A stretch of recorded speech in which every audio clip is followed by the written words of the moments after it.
और इस बीच बड़ी खबर आपको बताते हैं, जहां मेघालय में विधानसभा के चुनाव के लिए वोटिंग शुरू होने वाली है। सुबह 7 बजे से शाम 5 बजे तक ये वोटिंग चलने वाली है। 60 विधानसभा की सीटें, जिसमें 59 पर ये जो मतदान की प्रक्रिया है वो आज होने वाली है। तो ये बड़ी खबर, जहां आज त्रिपुरा में, मेघालय में वोटिंग होने वाली है। 27 मार्च है, जिसके नतीजे 2 मार्च को सामने आ जाएंगे।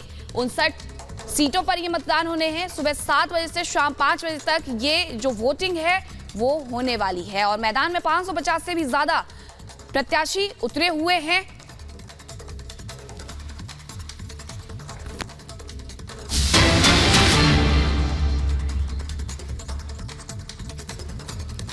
मेघालय में विधानसभा चुनाव, 60 में से 59 सीटों पर मतदान शुरू। सुबह 7 बजे से शाम 5 बजे तक वोटिंग होनी है।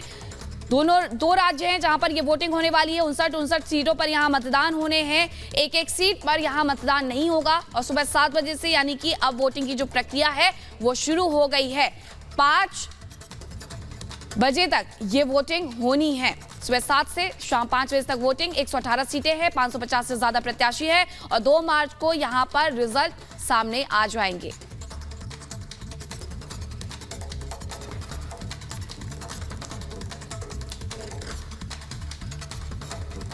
और ग्राउंड जीरो से हमारी 2 सहयोगी जुड़ गई है, मोनिका भी और साथ ही अनामिका भी। मोनिका, सबसे पहले आपसे जानकारी चाहेंगे, वोटिंग की प्रक्रिया शुरू हो गई है, क्या मतदाताओं की जो लाइन है, कतारें हैं, वो देखने को मिल रही हैं यहाँ पर?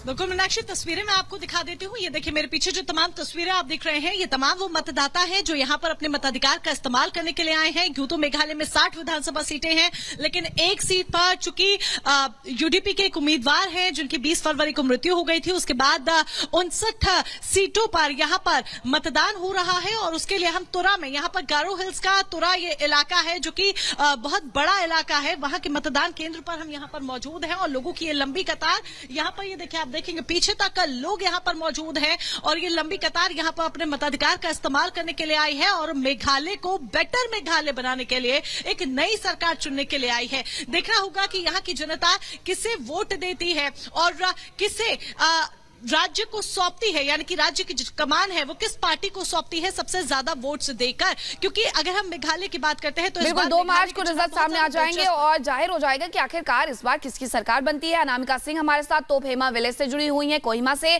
कोहिमा की अगर बात करते हैं तो यहाँ पर वोट को लेकर के, वोटिंग को लेकर के जो मतदाता है कितने उत्साहित नजर आ रहे हैं? मीनाक्षी, देखिए, मेरी मौजूदगी जो है इस वक्त वो कोहिमा डिस्ट्रिक्ट के फेजा उसी गांव में है जो मुख्यमंत्री नेफ्यू रियो की विधानसभा सीट के अंतर्गत आता है। और देखिए, चूंकि पहाड़ी इलाका है ये, लेकिन थोड़ी आपको भीड़ कम दिखाई दे रही होगी। हालांकि जो वोटर है यहाँ पे, जो वोट डाल के बाहर निकले हैं, वो हमारे साथ बात करने के लिए मौजूद है। आपने वोट डाल दिया अपना? डाल दिया। आपके लिए क्या मुद्दे थे आज जिसको ध्यान में रख के आपने वोट डाला है? अच्छा, अब ये बताने के लिए नहीं होता है कि आपने किसको वोट दिया, लेकिन आपके लिए रोजगार, महंगाई, भुखमरी और जो यहाँ के आदिवासी मुद्दे हैं, आपके लिए कौन सा मुद्दा ज्यादा बड़ा है? ये किसान से ज्यादा होने के लिए डालते हैं। अच्छा, आप किसान हैं? किसान है। तो देखिए, यहाँ पे ये नागालैंड के किसान हैं, इनके लिए किसानों का मुद्दा ज्यादा बड़ा है, लिहाजा इसको ध्यान में रखकर के इन्होंने वोटिंग करी है। हालांकि महत्वपूर्ण जानकारी ये है कि इस बार एक बार फिर से बीजेपी एनडीपीपी के साथ चुनावी मैदान में है, जहां पर बीजेपी 20 सीटों पर चुनाव लड़ रही है तो एनडीपीपी 40 सीटों पर चुनाव लड़ रही है। तो भाई, दूसरी अगर बात की जाए तो कांग्रेस और जो यहाँ की स्थानीय पार्टी है नागा पीपुल्स फ्रंट, वो भी मैदान में है। 183 कुल प्रत्याशी यहाँ पर इस बार चुनावी मैदान में है, जिसमें 4 महिलाएं भी पहली बार। बिल्कुल, आप नजर बनाए रखिए अनामिका और मोनिका, बहुत शुक्रिया फिलहाल आपका तमाम जानकारी के लिए। और यहाँ एक वक्त है छोटे से ब्रेक का, ब्रेक के बाद फौरन हाजिर होते हैं।